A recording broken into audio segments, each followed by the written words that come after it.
The first time I held my daughter, I thought it would be my last. That's not how any parent imagines meeting their child.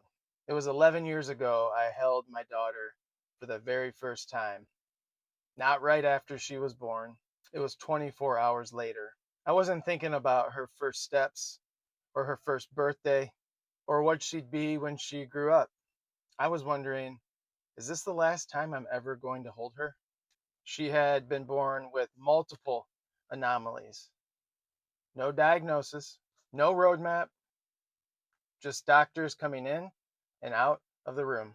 Medical words we'd never heard before, faces that looked concerned, and questions nobody could answer.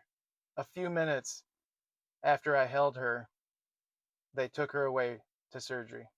I watched them wheel my 24-hour-old daughter down the hallway and through the doors, and I couldn't go with her. There's something about watching your daughter disappear through those operating doors. You realize you have almost no control. And if you're anything like me, you hate that. I wanted somebody to tell me how this story was going to end. Would she survive? Would she ever come home?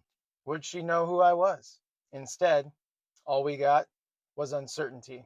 I think that's one of the cruelest parts of the disability journey. People talk about the diagnosis, but nobody talks about living without answers. You spend months, sometimes years, making life changing decisions with incomplete information. You celebrate progress and wonder what's around the corner. You become fluent in words you never wanted to learn. And somehow, life keeps moving.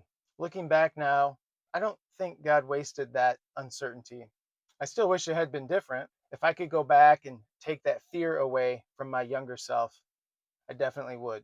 But I also know the man I am today, the husband, the father, the faith I have, the compassion I have for other families, none of that was built when life made sense. It was built when nothing did. And when I look at that picture of me holding my daughter for the very first time, I don't see the beginning of my daughter's disability. I actually see the beginning of becoming a different father. Not because I wanted this story, but because this story changed me.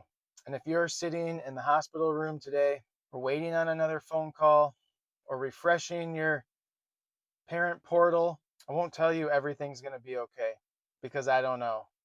But I do know this: the unknown may become part of your story, but it doesn't get to write the ending.